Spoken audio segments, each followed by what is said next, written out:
Hello, we're live. Hello. Hi, everyone. Oh, we've already got people saying hello. Hello, everyone. Okay, so welcome. I don't know why I'm saying welcome. Thank you for joining on my BookTube birthday live. So I've got some special guests here with me, and we're just going to chat about books, BookTube, whatever. There's not really a plan to this. We're just going to kind of make it up as we go along. But these are all people with, I don't want to sound too like soppy, but like these are all people who have made my first year on here very special. So I wanted to ask them all to join me, and of course all of you watching have made it really, really special as well. So how should we start? Do you all just want to introduce yourselves and like give a little info about yourself? I'm sure everyone knows who you are. But yeah, just all introduce yourselves and then we'll get into some questions. We've already got some questions on Instagram, but just put stuff in the chat and we'll discuss it, whatever. We're just gonna have a fun time. Okay, who wants to go first? Riley, I think you're first. Oh no, that way. Okay. Hi, I'm Riley. I don't know what to say about myself. I have a BookTube channel, which makes me super unique here. Yeah. Next. Thanks. Shall I go next? Yeah. Hi, my name is Sabine. I'm from Sabine's Book Nook, as you can see from the little handle thing that I typed in. Oh my god, I also have a BookTube channel. What a coincidence. And yeah, I'm so glad, Megan, that you asked me to be here, and I'm really means a lot that apparently I have made your 1 year BookTube anniversary special, something better. I don't know how to phrase it, but I'm just really glad to be here and that you asked me. Is it my turn? Is it me? Oh, I don't know if it looks different. No, it's Nicole then you. You can go if you want. I mean, there's no rules to this. I didn't have anything special to say. My name's Nina. My channel's Nina Reeves if you want to check me out. But that's pretty much it. Thank you for inviting me, Megan. I'm happy to be here. Okay, I'm Nicole from Nicole No Books, and I'm very excited to be here. And yes, thanks you for having me, Meg. It's all right. Thank you all for saying yes and not leaving me alone. What was I going to say? I was literally about to say something. Oh yeah, I was saying beforehand to everyone, like, this does feel a bit narcissistic. Like, it does feel a bit like, everyone come celebrate me. Like, it does feel a bit weird, but I can blame Nicole because I stole it from Nicole. Nicole did this first, so if anything, it's you. No, I'm joking. Okay, so I'm gonna get some like topics up. Some people left some like juicy topics, but I feel like we need to save that. Like, some people wanted some tea, but like I feel like we need to warm ourselves up with some easy topics, and then we'll get into the tea. But any questions or any topics you want to discuss, just put it in the chat, and we'll like highlight it. But we'll start with the ones on Instagram. An easy one. Well, actually, this isn't easy, but like not a scary question. Is what is our favorite book of 2020 so far? By the way, there's no scary questions. I don't know why I'm phrasing it like that. I don't need to make you nervous. But yeah, favorite book of 2020 so far. I don't know. I don't know if I can. Mine is The House in the Cerulean Sea by T.J. Klune. So good. I thought you'd say that. Yeah. I have no clue what. Oh, I'm sorry. I was going to say, like, Riley, I'm sorry. I have no clue what that book is about. I have seen it pop up a lot on BookTube and like in the book community. So it's definitely on my radar. Difficult question. I need to look at my Goodreads. I do love The Poppy War. Oh, yes. So good. So good. Yeah. That's definitely up there for me, but I don't know. I feel like maybe Illuminate, maybe. Oh my god, wait, hang on. It's already appeared. It's already appeared. It's already We cannot get through one of these without somebody saying that. It's also the hair. You both have it to the same side. You know, that makes the resemblance even more the same. I think like we've had times when like my boyfriend's had friends over and I've been watching one of Riley's videos on my laptop and he's like thought it was me. Or like we sometimes we scroll through Twitter and I see a picture of Riley and I'm like, hang on, wait, when did I post that picture? And then I'm like, oh no, it's Riley. It's bad. That's literally how I discovered you, Megan, because Riley, she had this one vlog and she was talking about it. She was like, oh my God, I just found this girl and she looks exactly like me. I found your channel. Yeah. I mean, probably looking like Riley has got me very far in life, probably. That's the reason we're here today. Oh my gosh. I think I would say maybe Illuminate or maybe Heartstopper. I don't know. Ooh. Or the Night Circuit. Can I interrupt? Excuse me, but someone also said it like in the comments somewhere. Radio Silence by Alice Oseman. That is my #1 book of this year. It has helped me so much with my mental struggles regarding university and making wrong choices and then trying to figure out how you can kind of resolve things and stuff like that. It has helped me a lot. So Yeah, I love Alice Oseman stuff. I think that probably is my favorite of her novels, but I read it so long ago. Like I read it like a year and a half ago. I really can't remember it that well. So long ago. So long ago. I don't remember books. Like I just don't. I find it really hard. So like when I'm trying to talk about them again, I'm like, well, I can't remember what I liked. Something. What about Mina or Nicole? What's your favorite? I feel like mine is like, I can't pick between The Wicker King by Kate Ancrum and Jade City by Fonda Lee. Jade City was a reread for me, so I already knew that I loved it, but I loved it a lot this time around. But The Wicker King is also really amazing. More people should read that book. Agreed. Jade City's up there for me. But I need to read it. I loved The Girl Who Drank the Moon. I loved Kingdom of Copper. I just finished the 5th season the other week. Loved that.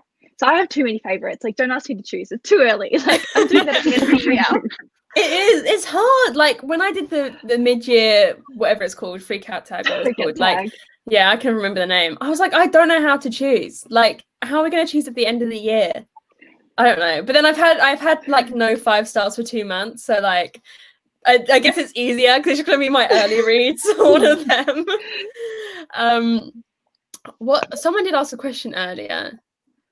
Okay, has BookTube been as you expected? And someone on Instagram, this is one of the things I thought they wanted to tea, best and worst experience on BookTube. And I'm like, do I have a worst? Do we have a worst? Do we want to get into negatives? I don't know.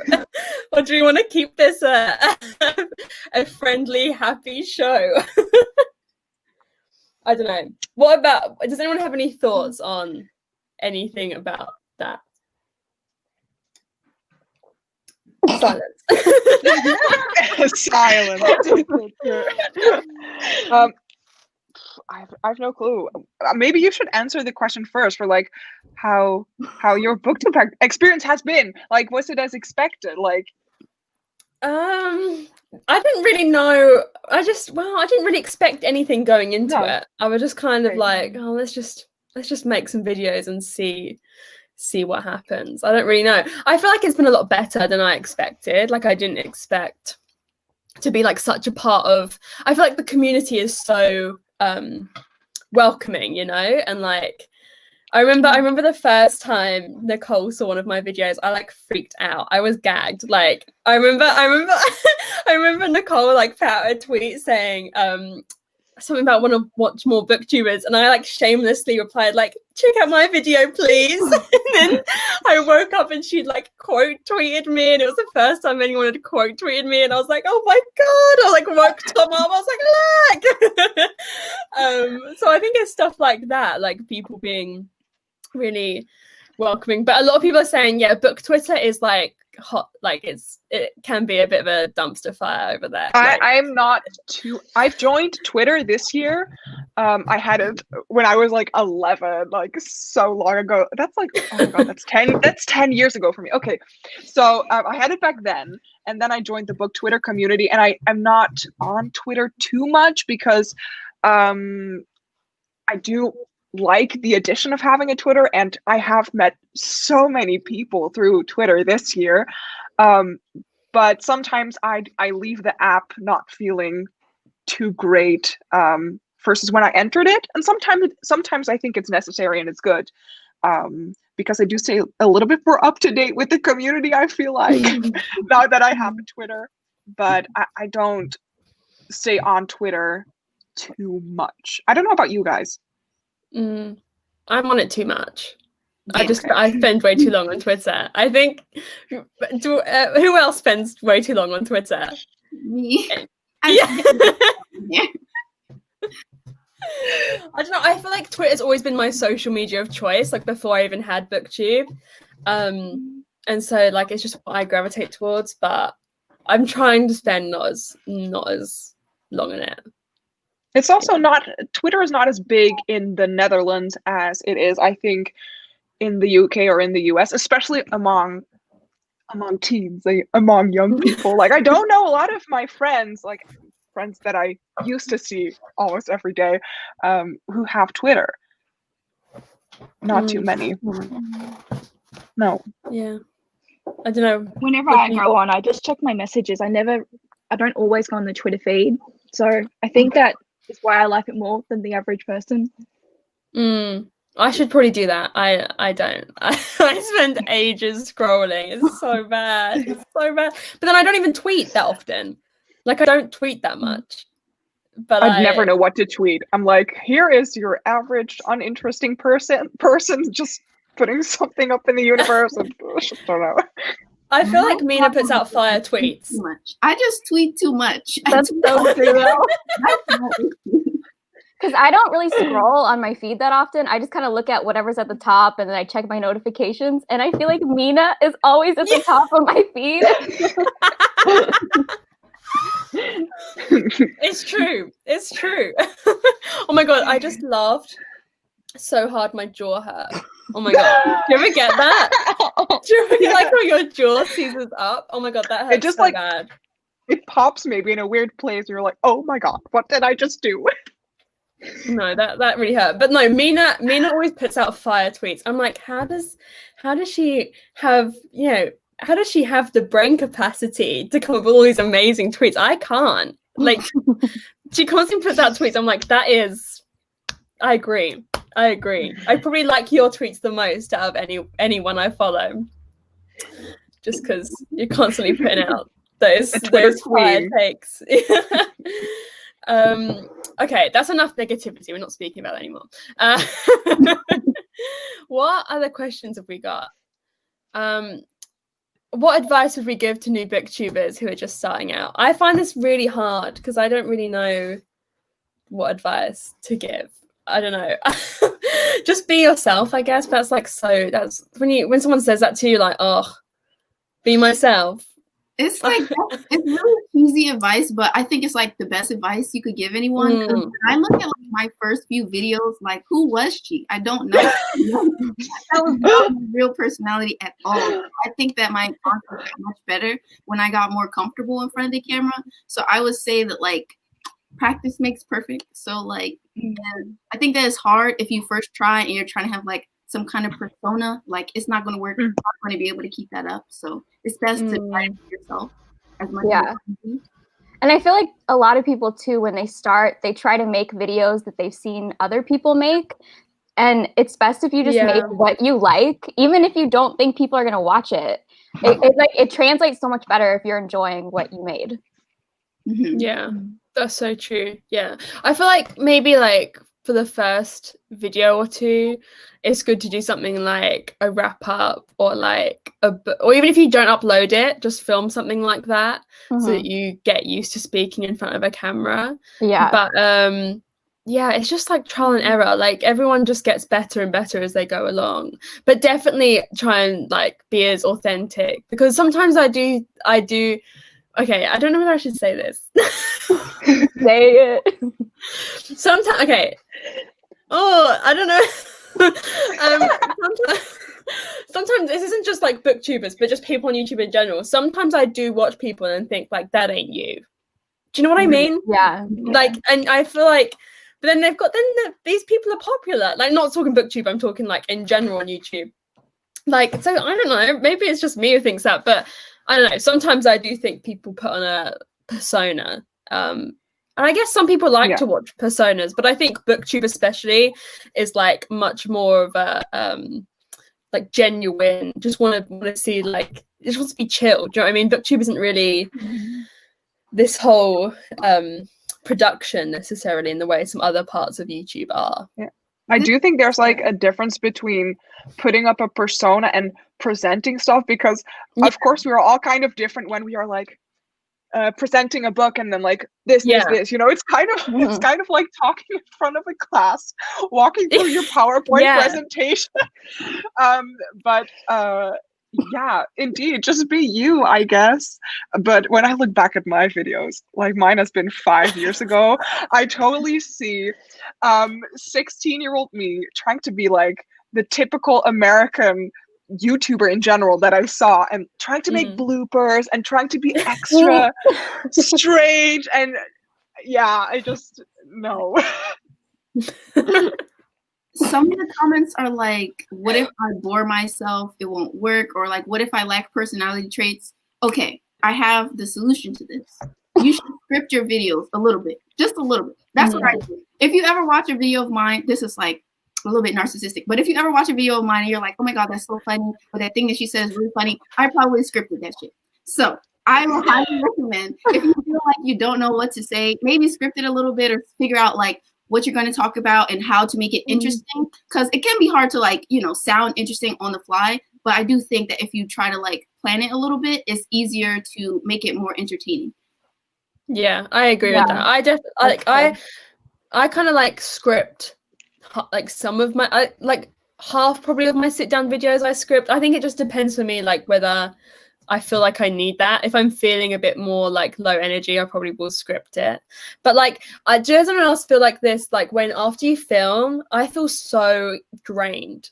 Like I feel like so, because like I'm like we said, I'm not putting on a persona, but like you are like high energy, like you're higher energy than you'd be in normal life. Like usually I'm just sitting there on my own. Like I'm not usually very high energy. Whereas speaking for like half an hour is actually so draining. Like, you're going through the PowerPoint presentation. You know, that takes energy. Yeah. And like you're putting out all this energy and getting nothing back because you're just talking to a camera. Yeah. That's so true.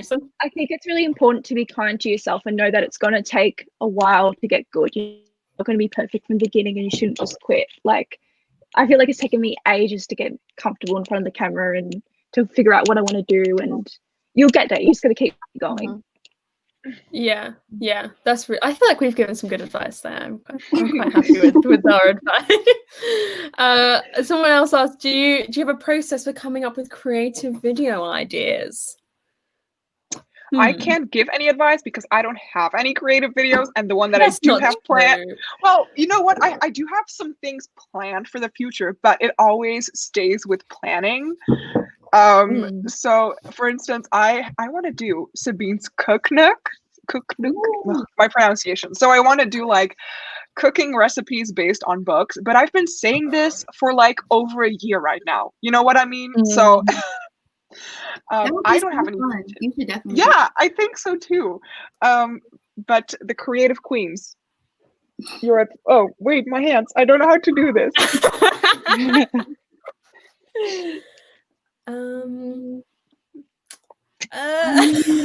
For me, when I come up with ideas like for how I'm going to do my vlogs, because mostly I like to come up with like themed vlogs to do. If I ever have something that I'm just like really interested in reading, or like some stuff that's coming up on my TBR, then I'll be like, oh, this might make like an interesting video. Like the time when I read like the Ice Planet Barbarian series, I was like, oh my God, this would make like a fun vlog. So I'm going to do this. And I think that you should try to like plan your creative content maybe around your TBR, so you feel motivated to make this stuff. Yes. I feel like that's what makes me feel the most creative, when I'm like, oh my god, this book would be so perfect for this video. So like, I don't have a specific process, but That's exactly what I do. I make my TBR first, and then I look at the books I have, and I think, oh, these 3 I could do like a highest rated video, and these I could do this with. I find it helps a lot if you already have the books, and you're like more excited to read them. Yeah.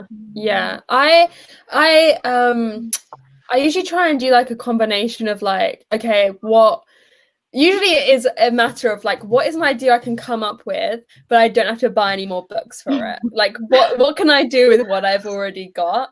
And something that I think it can be good to do is like look at trends like across the rest of YouTube, and then like I usually try and then like make that into a reading vlog, if that makes sense. So like I can't give that an example. I've got one coming up that is like that. But I just usually like try and come up with loads of different ideas, and then loads get scrapped. Like, and I've got ideas that I've been meaning to do for a year and I've never done. But just also I think what's cool is when people bring in their other interests to their channel, like outside of books. Like I've tried to bring in like RuPaul's Drag Race into videos, or like Disney Channel or stuff like that. I love that video. I watch it. I feel like I don't really watch RuPaul's Drag Race anymore though, so that's in the past. But so like I feel like I really like it when people bring their other interests into their channel and like somehow make that into a video. I think that's like a cool way to do it. Yeah. Nicole? You come up with great ideas. I come up with a lot of ideas easily, but I don't know. I think just from watching BookTube for so long that it was just natural for me to kind of think of my own ideas. And yeah, mine are a bit different though, because I don't base it off my TBR. I usually have to go out and find the books. I've done that too though. Like if I know, I want that book in a video, I'm gonna buy it. Or how are you whatever. how do you have so much self-control? Like, how do you have the self-control to not buy? I have too many books. I have too many. Way too many. I'm afraid I have more than you, so don't worry. Okay. I have so many unread books. It's bad. Nicole, how many unread books do you have right now? 500. How many? 500. Okay, I'm good. You know what? I can buy a couple more books. Y'all, I have more than that. Okay, never mind.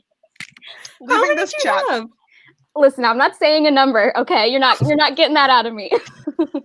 Have you counted them? You do know it? I counted like years ago, and it was at 500. So okay. That was like 4 years ago. So it's probably like double or something? Yeah. But listen, I've been collecting books for like 10 years, so yeah. Same. Okay. And you'll read them someday. Charity shops, so exactly, we'll live long lives. I only have like 80 right now, and like my nan came around the other day and she was like, Megan, don't you think it's getting out of control now? And I was like she was like, don't you think you should turn your Amazon wish list off for a bit? And I'm like, no. What are you talking about? Not the Amazon wish list. Because I feel bad because last birthday I gave my nan and my mum permission to edit it so they could take books off it without me knowing that like someone had bought it for me. But now they get an email every time I add a book to it. And I add like one a day.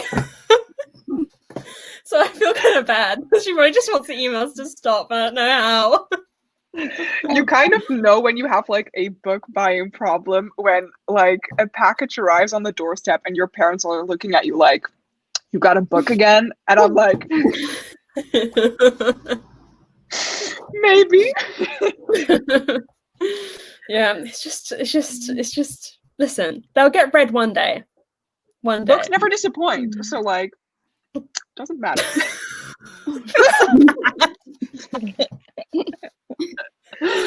Oh dear. Okay. Oh. And I thought my 30 book TBR was large. Well, No. I saw this other question that said, "Who's your all-time favorite booktuber?" let me scroll up. I'll find it. Got it. Who's your all-time favorite booktuber, everyone? Mine are all here. No, I'm joking. I'm not joking. Oh wow. I don't know if I have. Someone, probably Lala. Like, Yeah. She's on the live here, right? Yeah, She was a second ago. Oh my god. I'm just like obsessed with her channel. I think that her content is always so interesting, and I feel like I Yeah. can go back and watch her videos and still feel like, wow. Yeah. Yeah.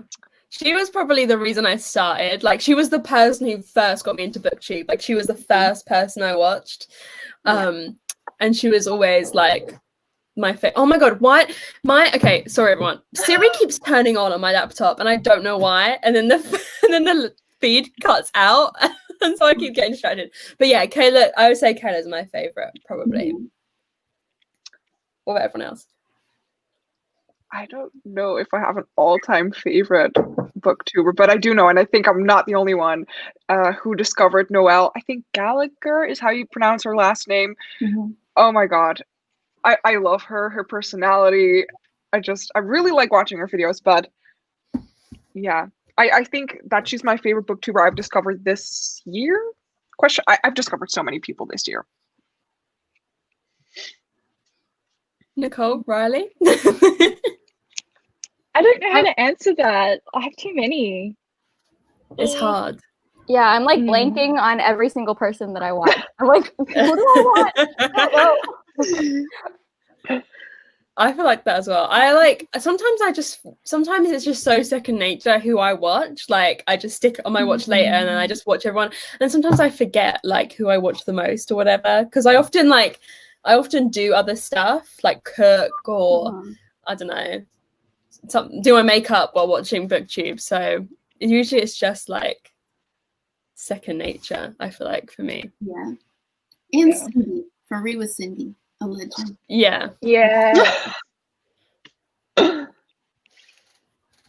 Okay, what other questions have we got? I didn't see any for a while. Yeah, I don't think there's. Oh, Siri needs to go away. He just told me he doesn't know what that means. Thanks. It's really, you can just stop popping up. Okay, hang on. I just found one and I lost it. Do we have a favorite type of video to make? I love making vlogs, any type of Same. vlog. Doesn't matter what it is. Oh, Same. I like making vlogs, but I hate editing them because I ramble on so much and I always feel like, is this interesting to put in the vlog? Like, I don't know. And I have so much footage and it needs to be cramped into like perhaps a 30-minute video, but I love watching vlogs. But do you guys edit as you go? Because I always edit vlogs like as I'm filming it. I wish I was that organized. That would make the editing process so much more easy. No, I edit on the day I upload and I start at like 7:30 in the morning and I just edit until like 6, 7 and then I make a thumbnail, upload it and it's done. Like I just do it in one day. And I hate it. I hate it. I could never. My process, like the complete opposite of my process. I make my thumbnails first, like a prototype of what my thumbnail's gonna look like, and then Yep. That makes no sense to me. I do that too. It's just I like it. I feel like it motivates me to like actually make the video because I'm like, this thumbnail is so good. Like I have to have the video for it. So yeah, it keeps me motivated. So I do that first, and then like I film my videos and I edit as I go along, and then like I'm ready to post it the day that it's supposed to go up. I could never do it. That would be so much better. Mina, we have the exact same process. I love this for us. Okay, here's my objection to the thumbnail thing, right? Okay, how do you know what the tone of the video is going to be? Like, I feel like I only understand my thumbnail once my video's done. Does that sound crazy? I understand. No, I feel like I know when I film because, like, you got to post with a thumbnail. Yeah. I use like I have a folder of pictures of myself that I use. Folder? Yeah, that Oh, I use wait, for my thumbnails. Yes, me too. Like whenever I feel like I have like a particularly good day, like I look good, it's a good selfie day, I just take a bunch of pictures and different like poses with facial expressions, and then I just edit them into my videos, like not my videos, my thumbnails. Yeah, I have a little photo shoot if I'm feeling good. Exactly. These tips and tricks, damn. This is changing my life. I need to do that because there's been times where I have got up at 7, I've edited the vlog because like vlogs take so long to edit, so like it takes me the whole day, and then it gets to like 5 and I'm like, shit, I don't have a thumbnail, so then I have to put on makeup really quick, and I grab Tom, I'm like, Tom, we're going outside, quick, gotta take a thumbnail, and then I have to post a thumbnail looking awful because like I've done my makeup so fast, and then the thumbnail's bad. So I need to like create a folder of these pictures. I need to take notes.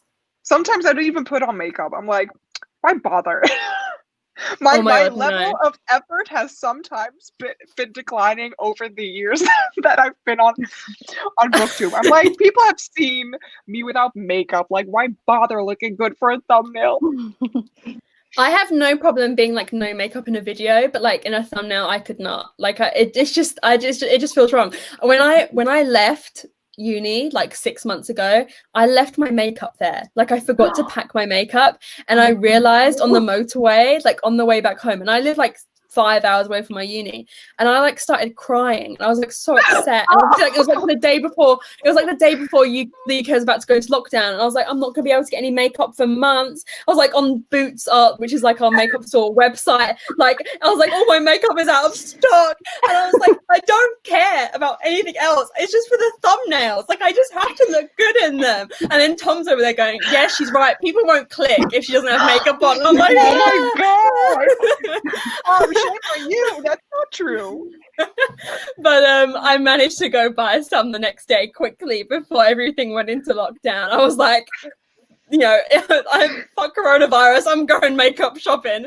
Let me in. But I have my makeup brushes. I have my brushes. I packed those, just not my makeup. If you had to rebuy those, that would cost you just so much money probably. Brushes are expensive.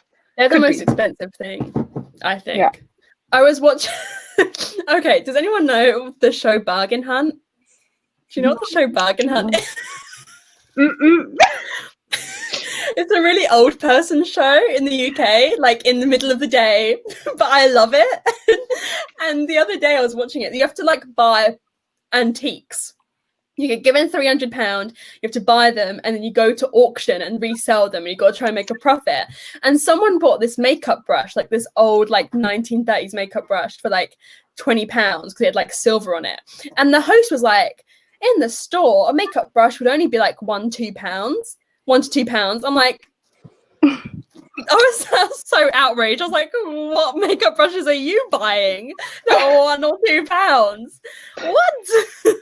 Maybe they're using the money. I don't know what the conversion is. So yeah, that was a bit of a tangent. Sorry for my Bargain Hunt. It's a great show. It's brilliant. I mean, it's bad. I'm sorry. Like, you won't understand my sarcasm. I think I have that a lot with your memes that you put in. Like they're from British TV shows, and you always reference to them, and I'm like, I have no clue. Like there's this one girl who you talk about a lot that you use for memes. Isn't she from like Big Brother or something? Or am I saying something? I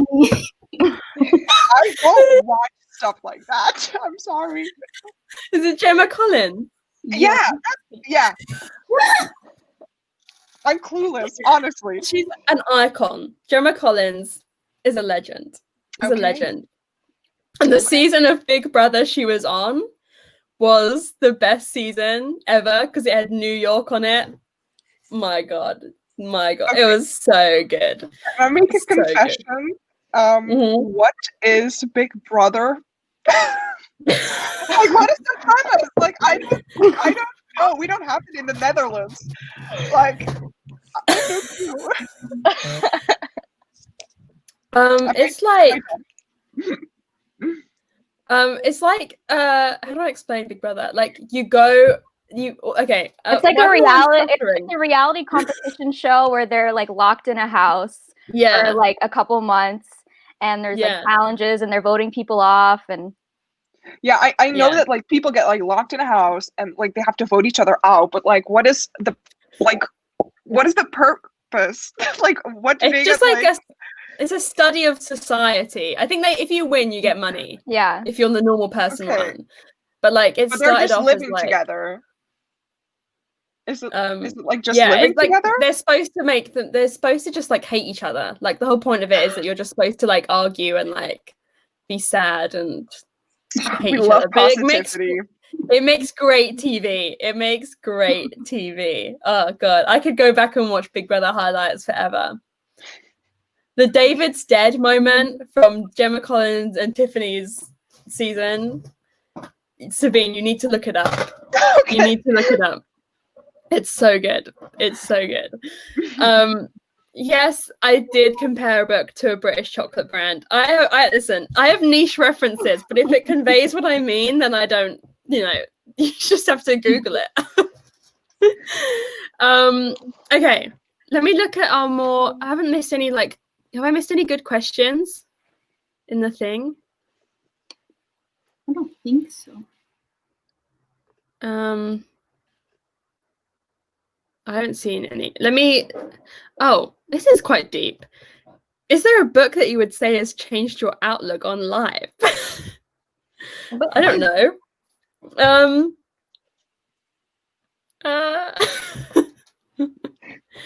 don't think so. I think maybe some nonfiction books, maybe not change the way that I look on life, but have taught me some things or like calm me down. I remember that last year I was super stressed with uni, and then I had this book which I'm still currently kind of like reading it. It's called Love for Imperfect Things by, I'm having my Goodreads thing here, Haemin Sunim. And it talks about that you should kind of also accept things that are imperfect.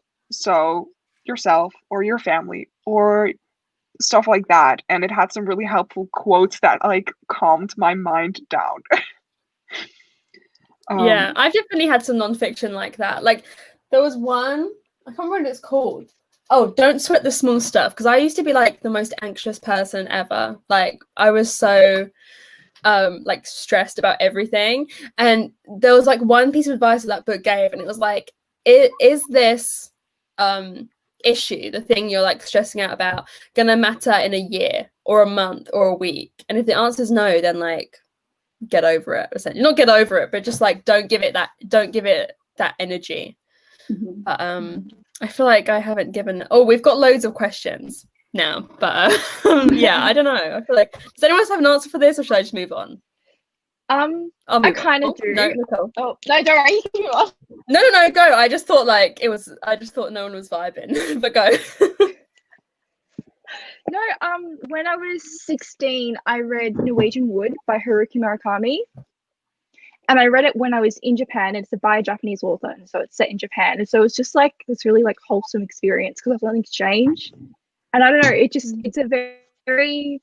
one of those books that's quite philosophical and like looks at life really deeply. And I don't know, it just really opened my eyes at 16. I don't know, that book I would say. I think about it a lot. I haven't read it since. I need to reread it, but yeah, that one. Sometimes I find those books are like the most intimidating to go and reread. Like if you feel like it was really influential in some way, then to go back to that and to be scared that it's like not going to be the same terrifies me. What are we currently reading, everyone? I'm reading When No One Is Watching by Alyssa Cole. Ooh, I want to read that. I just started it right before we got on this live, so I'm only like 10 pages in, but I like it. I'm reading Skyward by Brandon Sanderson, and like I don't know if I vibe with it yet. Nicole, don't clap yet. Nicole is clapping. No, I'm only like 40 pages in. But like, I don't know. Nicole, I don't know. I've never read any Brandon Sanderson before. And I'm just like, okay, we're just gonna leave it at that. It's okay. I don't think Nicole wants to join another live after this comment. Oh, too bad. I can see you loving the writing. Yeah, the writing is weird to me. It's very I like don't know. straightforward. Like it's not, I feel like you tend to like pretty writing. Yeah, I do. I like a bit like writing that's a bit up itself, you know? You know, a bit pretentious writing. And he's just saying it straight to the point. I'm like, can we at least, you know, have something that sounds a bit pretty? But I don't know. I hope I'll get more into it. But yeah. What about you guys? What is everyone else reading? I'm reading Jane Eyre right now in one of my college classes. And I'm also reading The Wolf of Oren Yarrow. If that's how you say it, I'm reading that. It's a fantasy book. How's that going? I saw you said it was boring. I know. I wanted to reply to you that like I don't appreciate the slander, but I the first 110 pages, and I have to tell you that I'm bored. Like the good sis is a little bit incompetent, just a little bit, you know. listen, like she's flawed. Okay, she's like a mess. It's fine. It's facts. I hope that it will get like a little bit better, but I just feel like based on like the first sentence, it set me up for a different book. So what it is and what like the first sentence was is two very different things. Okay. That always is kind of misleading. And you expect A and you get B. It's just like, yes. Why? I am currently reading Misery by Stephen King. Reading this for a reading vlog, but because I'm a slow reader, that reading vlog will probably be uploaded in like 3 months. So I will have enough time to edit. I will take your guys' tips on editing for that. Nicole, what are you reading? I'm in the middle of like 8 books. Oh my god. I did start last night Jade War, and I'm currently also reading The Black Prism and some others that I can't tell you about, but yeah, lots. Oh my god. War? OMG. Can't wait for your tweet. I'm very excited for it. Okay. How do we deal with a reading slump? I'm bad. Well, my approach was to get people to vote on what I should read, and that's what my next video is. So I was in an awful reading slump because of a certain book that shall not be named, and we're not gonna speak about it because it's so bad. But yeah, I don't know. I think just like everyone always says, oh, reread a favorite, and then when you're in a slump, you're like, no, I want to read something new that I love. But maybe try a couple of chapters of different books and like see which vibe you really like, and then kind of go with that. I usually like to read short things because then like you finish more and you feel accomplished. Yeah. Yeah. I would say like go read some graphic novels on Scribd or something, you know, like just churn through like some 28-page graphic novels and you're like, oh, I've read 5 books in an hour. Yeah. But I think like usually when I'm in a reading slump, it's not because I'm not feeling the book I'm reading. It's just because I've like gone out of the habit of reading. Like I just usually when I'm in a slump, I'm just struggling to like sit down and actually read. So maybe doing something like one of those apps where you can lock your phone off for like 20 minutes. And like maybe I always find doing timed. So maybe I'll start with like 15 minutes and then I'll go 20 and then I'll go half an hour, and like making it longer where I say I'm going to read for this amount of time always helps me read. I think I always read more when I set like a time goal for myself. But yeah, okay, maybe I also have an unpopular tip. Maybe just not read for a little bit. Like sometimes you're just not in the reading mood and it's okay. And I feel like maybe then like I have that sometimes where I put pressure on myself to read because of the fact that I see other people read, whilst like it's totally fine if you don't read for like a week or something. Like the world is not gonna end. And Yeah. yeah, don't worry about that too much as well. Mm. I was going to Yeah. say, like, my advice is going to be the same. Like, honestly, just take a break from reading if you really feel like you just can't get into anything. Because I feel like pressuring yourself to read is not going to help, you know, and like that pressure, like, I need to read something or I need to finish something, it's not going to help. So I would say, like, just take a break, take everything off your Goodreads currently reading and start fresh reading. But also, I think that you should try and like switch genres. Because I got a little bit of a reading slump, and I was like, I'm so tired of reading because I was reading a lot of romance, and like I love romance, but it was just like it just felt like after a while, I felt like I was reading the same thing over and over again. So I read like a bunch of fantasy and stuff recently, and so I feel like that's been like a good way to get me out of my slump, discovering like different genres that I like more. So I'd say like switch it up maybe. Yeah, I think that's a good idea, because like sometimes also like if I do a certain video and I read like 3 fantasy books or 3 whatever or 3 thrillers, and you're like, oh, I just want something else now. So I think I don't changing get up how the people genre. do that. Yeah, Yeah, it becomes kind of repetitive, maybe. Then yeah, I've never read like anything like this is not horror, but this is thrilling suspense. I rarely read it, but it's so interesting, and of course because it's like suspense, it is very suspenseful, and I'm just like, oh, okay, I want to know what's gonna happen. But yeah, I think Mina's really going with something there, like changing up genres, and maybe you even discover a new genre that you really enjoy, because right now I'm like, okay, thrilling suspense might branch out to more. yeah, that's so true. Mina, you've hit the nail on the head. Like the you so ideas, often Mina. do. Like you so often, you constantly amaze me. Someone asked what's our favorite reality series. Anyone love any reality shows? I don't watch them, so I'm the opposite. I watch all of them. Every reality show ever made, I have seen it. so you know the good ones. Yeah, well, give us. Good is relative, but okay, you know of them. Drag Race is definitely my number one. Yeah, I just don't feel it anymore. I feel like it sold its soul. Do you not feel like that? Yeah, but I still love it. I know. I just can't watch it anymore. Like I didn't watch what was the last season? 12 or 11? The last one was All Stars, right? Yeah. I meant before. Oh that. yeah, I think 12, 11. I didn't watch that at all. And I watched half of All Stars. Like I literally only watched half the series. I'm so sad about it. I just feel like it's lost its soul a bit. I don't really watch reality. Well, I don't know. I like MasterChef, if that counts. And I loved Big Brother when it was on, but it's stopped in the UK now, which is really like that's a travesty. That's a real travesty. Anyone else? Reality TV, so I don't know. Don't have any recs. Sorry. Okay, what other questions? There's loads of questions. Has anyone seen one they like? Because I'm struggling to pick. Underrated book you love? That's hard. I don't know what counts as underrated anymore.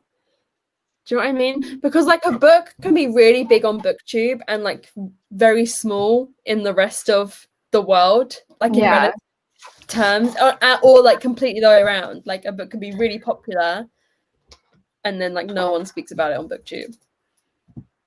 I don't know. I have one. Oh, then. Or at least one that I consider to be underrated in the book community. I don't know. I haven't seen a lot of people read it, and that is Meat Market by Juno Dawson. I want to read so much more of her work. I think it's going to be amazing. But in this book, you follow a main character who has, she looks quite androgynous, and then when she goes with her friends to a theme park, she gets scouted by a model agency person. I don't know the right terminology and stuff like that. And then you kind of follow her journey into becoming a supermodel. So she's dealing with that and also with the body image in the modeling industry. And I'm not saying this book is flawless or perfect, but I personally really loved it, and I want to read more of Juno Dawson's work. Maybe she's also a little bit of an underrated author, and I know she has one book which is called Clean, and that has to deal with addiction. So yeah, I think she writes a bit more heavier mental or just like societal issues as well, but need to read more in order to know that. What about everyone else? I don't know. I just pulled up my Goodreads to see like what doesn't have a lot of ratings. And one of my favorite books, Strange Grace by Tessa Gratton, it doesn't have that many ratings. I'm surprised. I feel like maybe just because I love it, I think it's more popular than it is, but I really love it. It's a YA fantasy about like witches and the devil, and there's a polyamorous romance. Ooh, That sounds so good. Yeah, that sounds really good. I'm just gonna look. What would you say is like underrated? Like, what would you say is a small amount of reviews? I'd say like around 1,000 or less than 1,000. Yeah. Really? Oh, I don't know. I don't know. That's kind of like how I always feel about it. I don't know. I feel like I don't read many. I feel like I'm a bit of a hype hoe. Like I feel like I just read really popular books.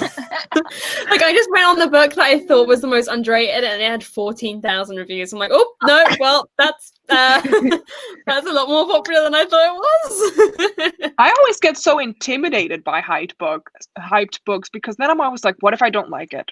People are gonna hate me. I how do you say that? I postpone reading them, and then 9 out of the 10 times once I read them, I actually really do like them. It's just I'm scared of hypes. Yeah, I feel that. I would say that one of mine would be Good Enough to Eat by Alison Gray. It's like a sapphic paranormal romance, and I really like that book, and I feel like I've never really heard anybody talk about it, but it's so good. It's like really fun. Nicole? I think I have authors I wish got more attention, like Rinsha Peko. I love her books. I love Melina Machetta. She's an Australian author. Her contemporaries are really popular here. Yeah. I guess. I feel like I can't really say anything because I feel like everyone, well, I don't know. I feel like I was going about the same books, and I don't know. It's I don't know what I would say. I'm like, honestly, I'm stuck. I feel like I just read popular books. What is wrong with me? I need to start reading more less hyped books. I don't know. Nothing's wrong with you. I don't know. Maybe I would say I wish more people read Charlie Cox's poetry, but like not many people read poetry. So like I understand that. And she's like a British poet, so not a lot of people know about her, but I love her. I think her poetry is amazing. So yeah, but I feel like that's a bit of a boring answer. What other questions have we got? Oh, this is kind of like leading on from that. What we got a favorite booktuber that we get a lot of recommendations from?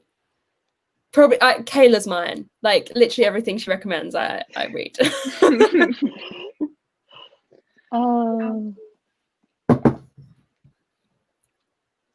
Whenever these questions come up, I'm blanking. Like I'm literally going into my like who do I watch? Now to see I feel like I get a lot of recommendations from Riley. I was gonna say you. The love. That's so cute. Yeah. That's so iconic. Well, I guess your reading tastes kind of remind me of each other in a way. Like I feel like you like a lot of the same like fantasy and romance and stuff. So I guess that makes sense. Someone said they get most of their recommendations from me, not O'Reilly. Yay! Yeah, like whenever anyone asks me like who's a booktuber who has similar taste to you, I always send them to Nina. Oh.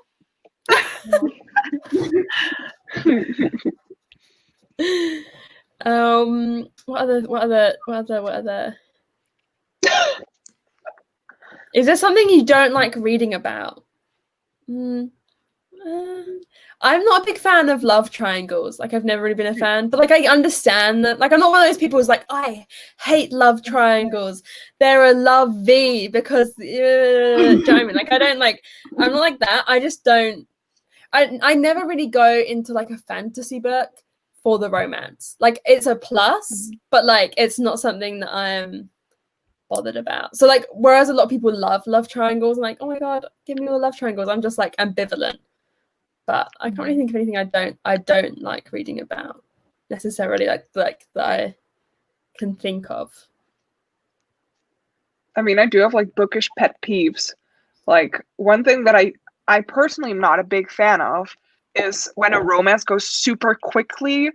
Then I care less about the romance then, and I want to have a romance that I can like yearn for, if that's like a good word to use. Yeah. Like, I just want to like get kind of like feelings myself for like the characters, and I've been reading a lot of books with romances which I thought were kind of like fast paced, a little too fast paced for my liking.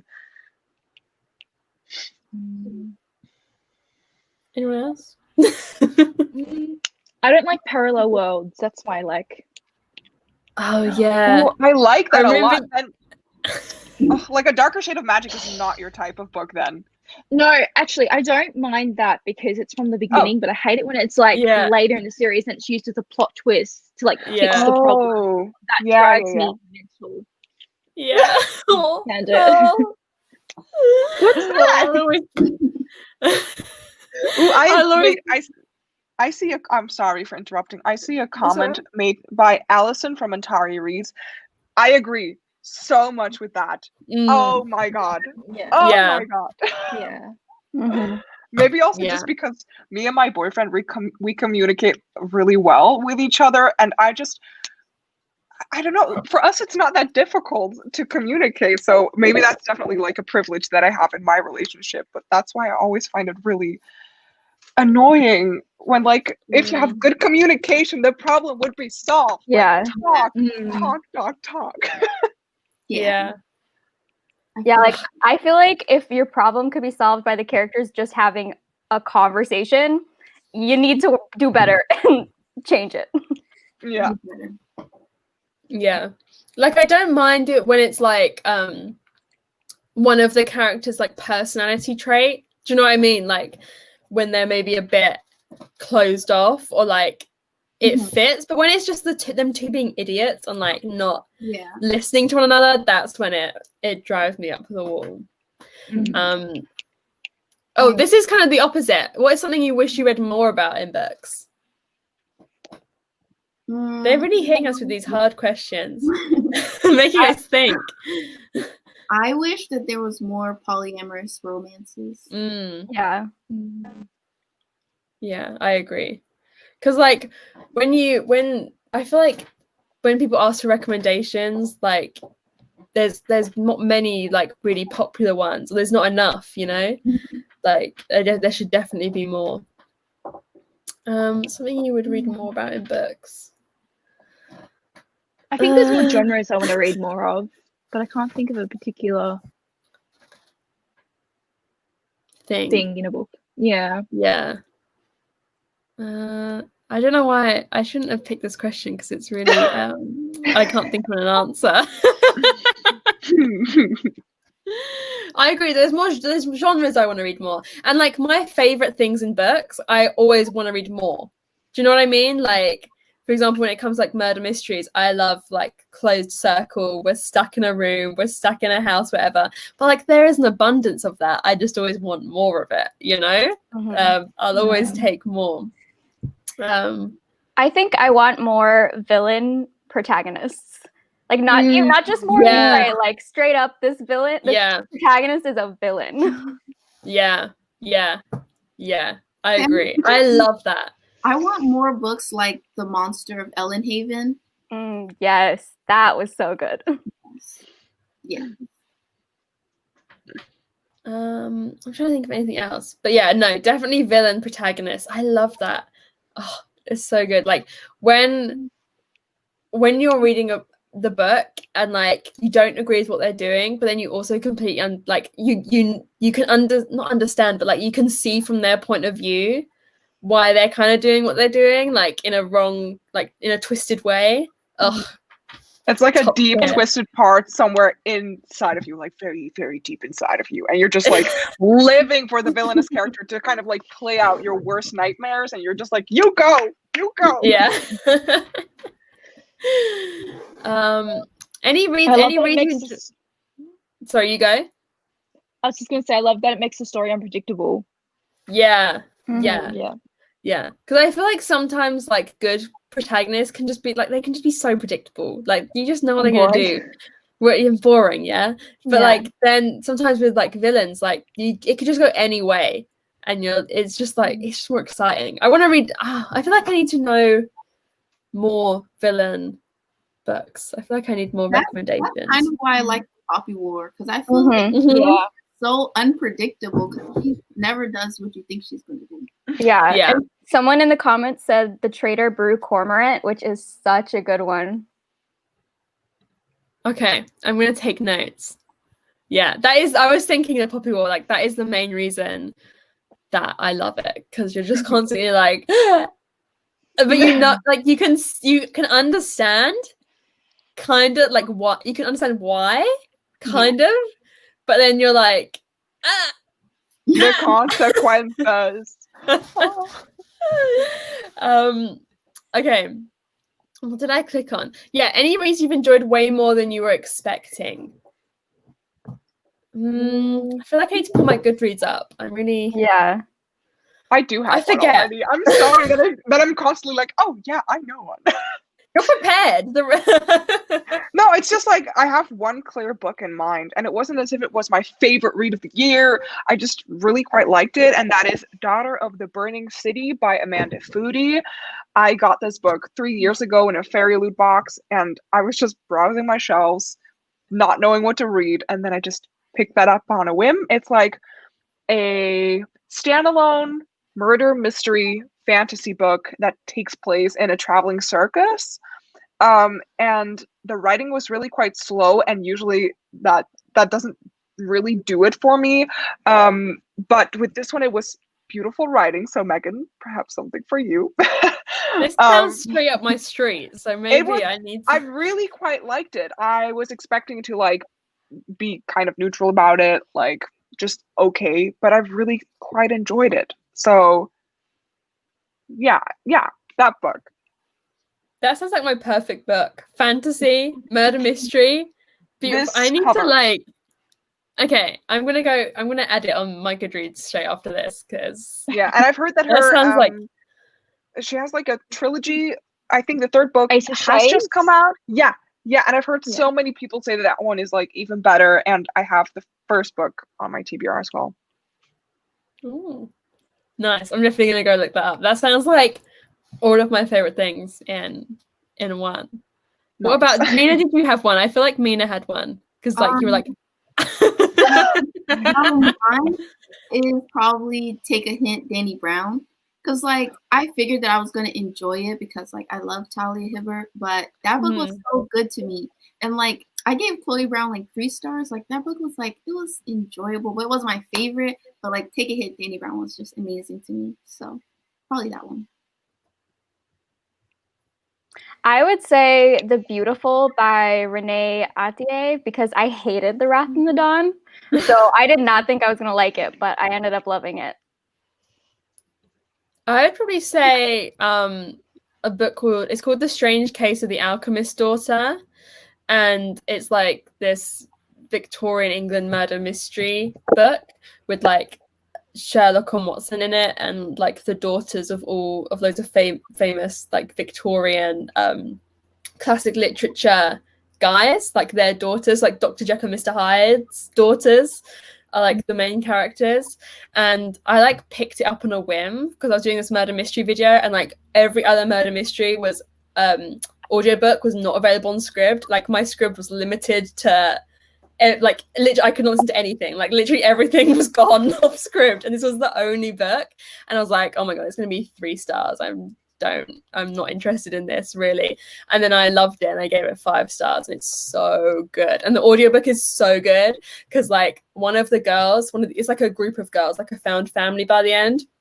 And one of them's writing it, and like the other one's cut in throughout the story when like a script when they don't agree with what she's writing, and it's, oh my god, it's just so good. It was the What was it vibe. called again? The Strange Case of the Alchemist's Daughter.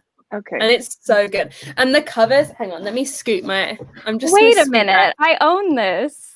You own that? Oh my god, you have to read it. You have to read it. I had no clue what it was about. That sounds so good. Oh my god, it's so good. And look, I've got the cover. I've bought the second one, and like I'm upset. I just love it. I just love it. I think it's cool. Like, I don't know. I really like it. So yeah, I like went into it with no expectations because I hadn't heard anyone speak about it. I was like, what is this? Oh my god, Riley, you need to read it. It's so good. Okay, it's so good. It's so good.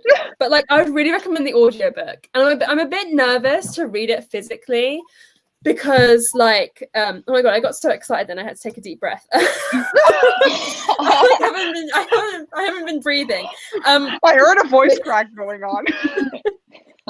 Because when you read it physically, I've thought about this a lot.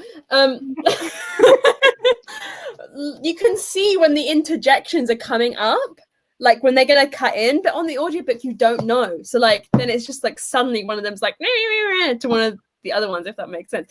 That honestly was like, there's a really annoying kid, not really annoying, but that's her personality. Like she annoys the rest of them, and she's constantly going in like, that's not what happened, like that, because she's like this old little urchin. Not old, she's young. I mean, she's in Victorian England. And yeah, I love it. It's so good. That's my answer. Has anyone not answered? Nicole, have you answered? No, I haven't. I have 2. The first one is Unhooked by Lisa Mackerel. I read that because I did a video on Peter Pan retellings, and I was not expecting to like that as much as I did.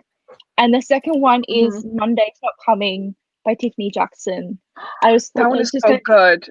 Isn't it? I just thought it was going to be just a contemporary, and I was like so hit by it. Like, oh my god, I can't. Yeah, it's so good. not. It's an intense thriller. Am I saying that correctly? More of a mystery. Like, it's not super thrillery, but I don't know. I think it was really interesting because you kind of know the mystery for most of the book, but you're still like so hit with the feels by the end. I mean, I did not expect it. Oh really? I did. I thought it was pretty awesome. No, I just don't know. Maybe I'm not smart enough for this book. Oh, it was amazing, that one. Have we all answered that one? I think so. My enthusiasm is completely like, I feel like it's a bit of a blur for that. I put all my energy into that. I'm like, everything is a bit of a blur before it happened before that. Okay. Have we got any more questions? I'm not sure if we've got any more on this. If I'm missing any. I don't think I'm missing any. Megan, are you okay? We've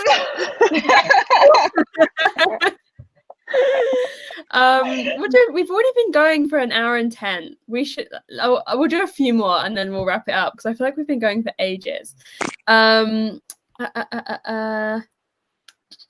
looking through all the questions we got in here, and someone said most obscure childhood hobby. If anyone has any obscure childhood hobbies they want to chat about. That's such a random topic. Shall I go? Sure. Okay.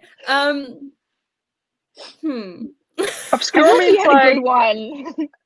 Is obscure like a bit strange? Is that what yeah, it means? or like okay.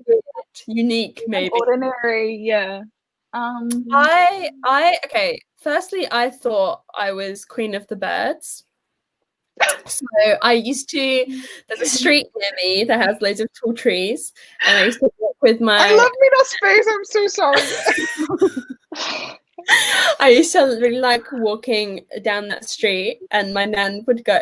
All of my childhood delusions come from my nan. Like, so she'd go, can you hear the birds? They're singing for their queen. And I used to walk down the street like this and like wave at the birds.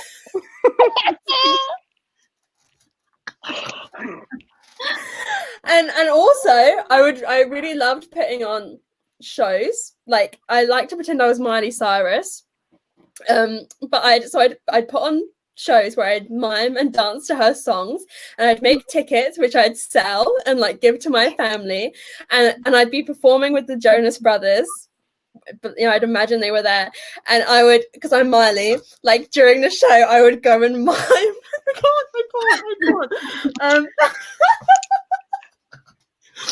I would go and mime kissing Nick Jonas. Like in front of my grandparents. Oh god. I was a weird child, so yeah, they were my hobbies as a child. Oh, this is amazing. Oh my god. Okay, anyone else? Nothing can top this, Megan. Like nothing can top this. I'm trying to think if there's anything else. I was a weird kid. Like I believed some weird stuff about myself. I really thought I was it. I do have like maybe a funny thing. You talked about performing as Miley Cyrus. Yeah. I used to have like a guitar that someone gave me for my birthday as like a child. It was like a guitar so cheaply made, you know, it's kind of like a kid's guitar for fun. Mm-hmm. And then me and my best friend, why did we do this? We were like, Elvis, okay? Elvis, the VIS means fish in the Netherlands. So instead of playing and acting as if we were Elvis, we would be El Shark. Like we thought that was a funny word joke. Like, doesn't make any sense. So we were performing as El Shark, you know?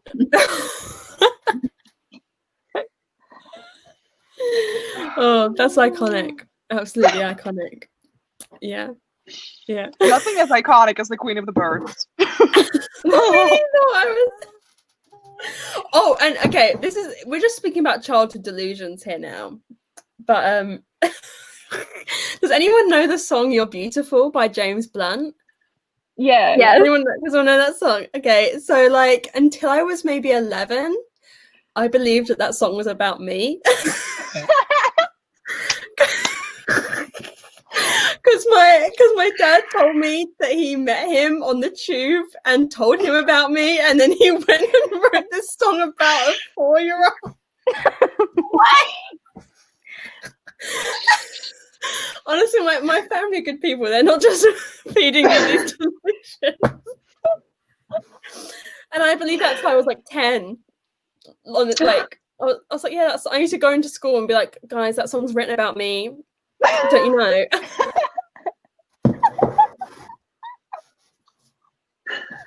Oh my god. So yeah. Thanks everyone. Oh my god, all my makeup has come off my nose from where I've been laughing. Okay, that's fair. Okay. Right, should we move on? Let's move on. Okay. What's a book we want to read before the end of the year? This is always a hard question because it's like all of them, but what's one that we want to get to? I want to get to the 5th season. Oh, I love that. Same. That one's staring at me. I'm like really intimidated by it as well. Like I don't read like adult fantasy that often. I feel like I stick more with YA fantasy because I find it less scary.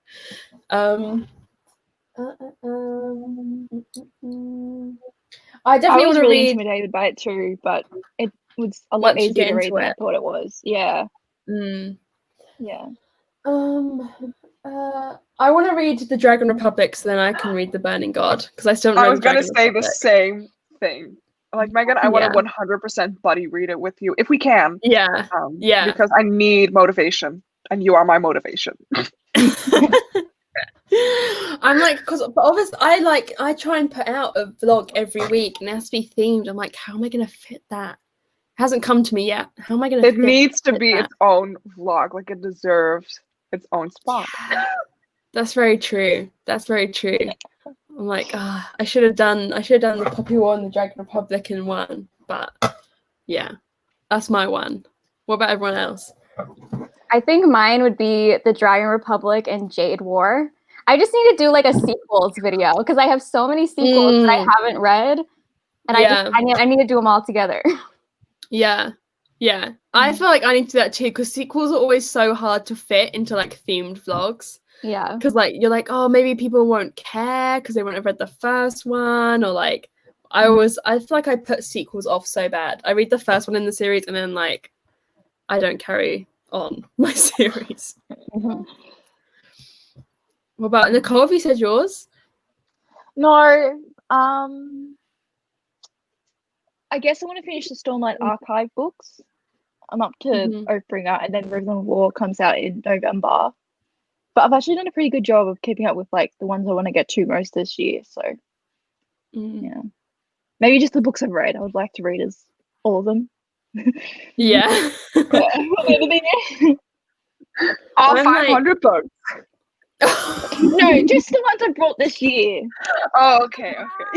We're being realistic here. Yeah, I feel like I need to do a better job of that though, like reading them as they come in. But then I'm like, I never get around to my old ones then that have been sitting there for ages. I don't know. It's But I think if you do that, you're more conscious of how many books you're buying. Like that's my logic. Hasn't worked yet. I was gonna say like it's been working real good for me too. Oh dear. Anyway, Sabine, have you said yours? And then you said the Dragon Republic. Yeah. Oh, what did I see? I saw one. Oh, who's your most read author? I don't have that many authors that I read like a lot of their work from, but this year I'd say Alice Oseman. Yeah, probably mine too. Because but then I only own Heartstopper and Loveless, but I haven't read it yet. All our other books I read like audiobook, and so I feel like it's not represented on my shelves. Like I have barely any Alice Oseman on my shelves, and yet I've read all of her books. You feel like a fake fan then maybe. Yeah, I do. Doesn't make any sense that much. I read. Sorry, you go. You can go. Oh, I was just gonna say I've read all of Elizabeth Acevedo's books now, and I really love them all. So I feel like she's going forward, like she's gonna be an author I read like every book from, because like I've loved them all. But yeah, what were you gonna say? I think mine is Shannon Maguire, because I'm pretty sure I've read like 10 of her books, and then if you add her pen names, it's even more than that. Yeah, I haven't read. Have you read like all of her backlist ones? Like I haven't read like that really long series that she has. Yeah, what it's called. I haven't done that, but I've read a lot of her novellas.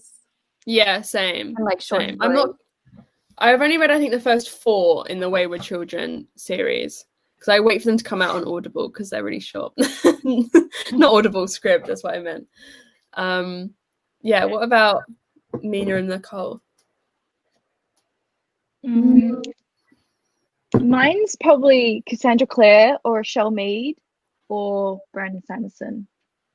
I don't know, it's hard because I'm such a series reader, so there's probably like a lot of them.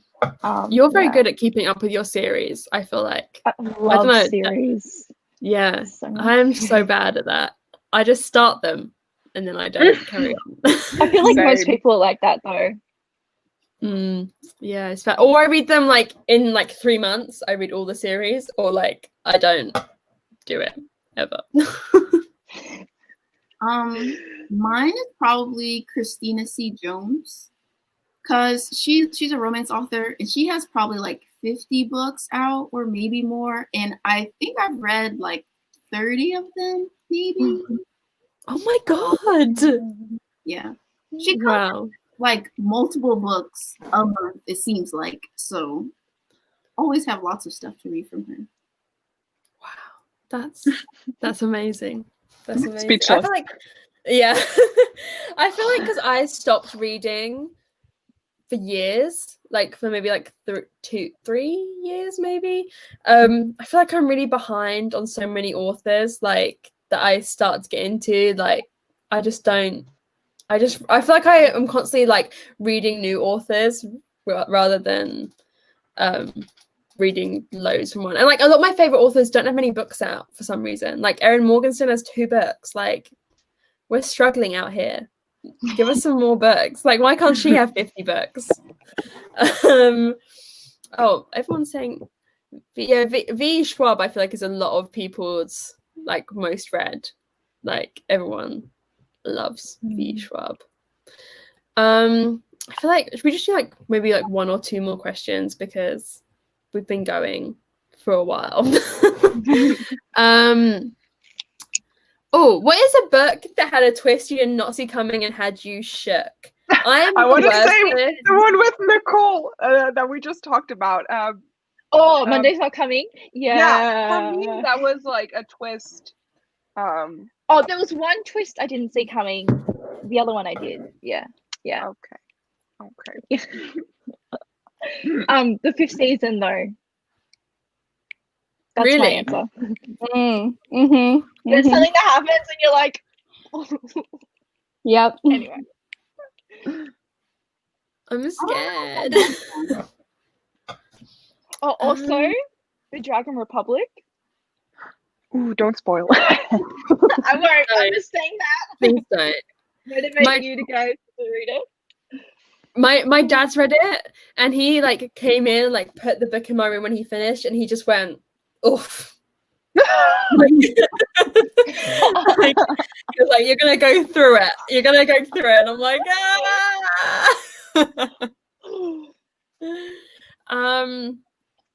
I feel like none are coming to my mind.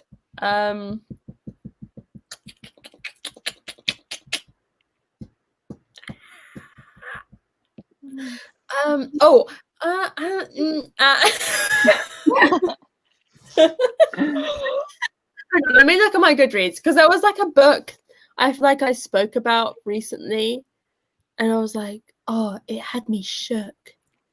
God, I'm trying to like manifest the memory in my head.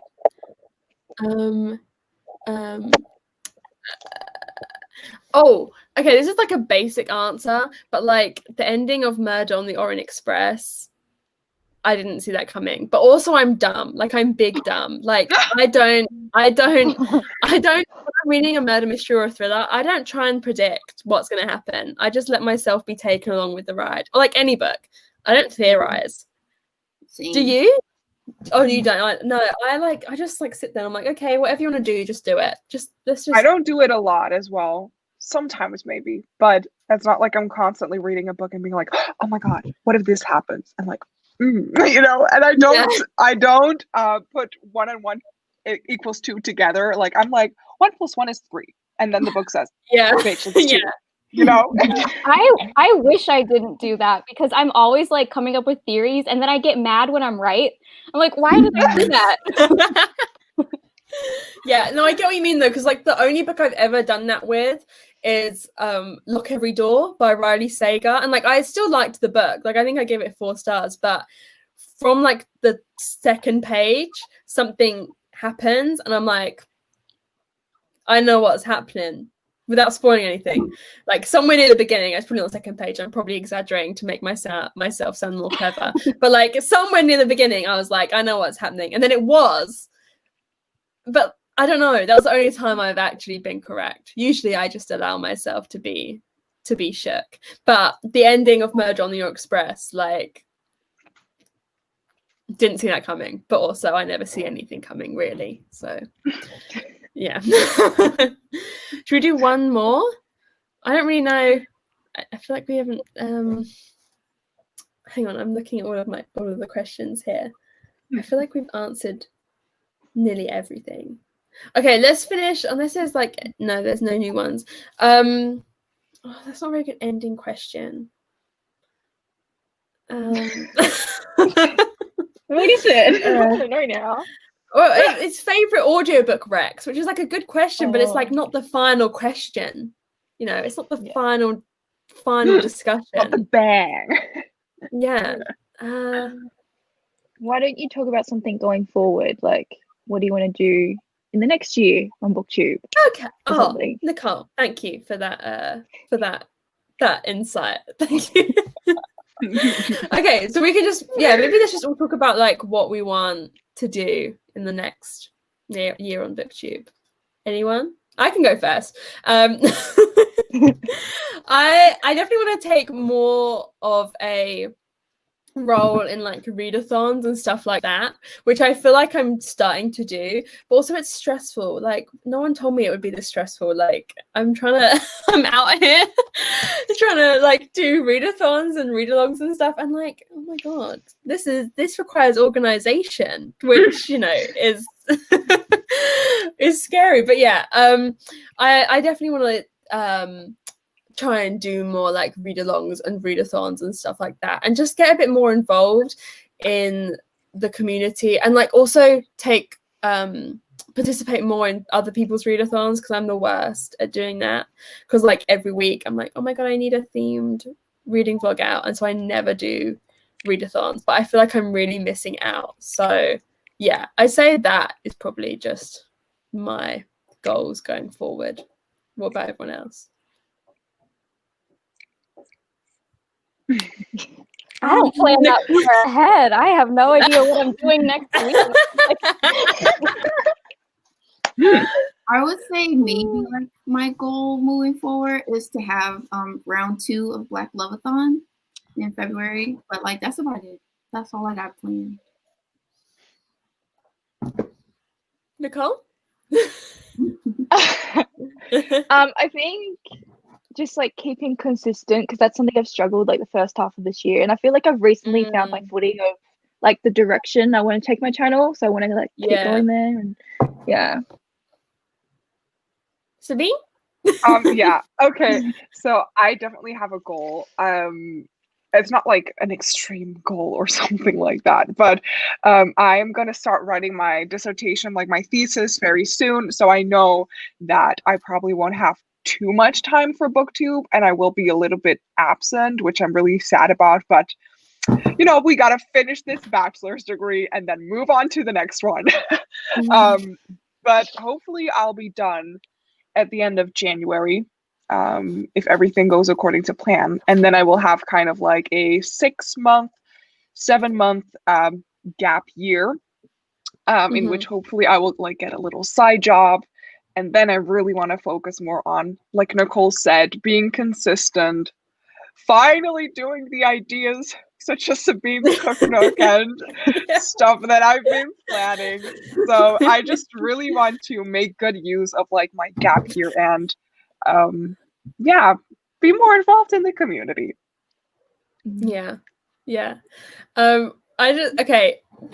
Someone commented asking about a Bear and Nightingale read along, and it's this screams your name. This screams your name, right? This may be happening. Well, everyone knows it is happening, but like we haven't announced it yet. But some people in this live may be joining on that. And basically, this is what's happening. I don't know if I should speak about this. No, I haven't even told anyone else. I haven't really kept anyone in the loop. But basically, there's something else I have to announce first, but that keeps being delayed. And so then the possible read-along announcement keeps getting delayed as well. But like, just block your calendars out. Go buy the books. It's coming soon. Next week. Oh, well, the read-along ain't next week, but you'll be early. Someone said, are there any readathons for the spooky season? I know that there is Fortnite Frights. Oh, yeah. I forget who's hosting it, but if you look it up on like Twitter, you'll find it. And it's like the last 2 weeks of October. I'm really excited for spooky season. Like, I never usually am. Like, usually I'm not excited, but like for some reason I feel like I'm in the mood this year. Maybe it's because there's not the pressure of like leaving my house, because like probably shouldn't. So I can just like sit inside. Whereas usually I'm like, oh, I don't like trick or treating or going out. But like, no, it's like I'm like expected to. Yay. Okay, so I think we should end it there. Thank you everyone for joining us. It's been so much fun. Thank you to all my special guests for joining me. And yeah, thank you so much again to everyone for making my first year on here so special. It's been the best time ever. So yeah. And yeah, hopefully there'll be many more lives and stuff like this coming. So thank you for joining us. Make sure you subscribe to all of my special guests down below. I've linked all their channels. And yeah, I'll see you soon. Thanks for joining us. Bye. Bye. Bye. Bye.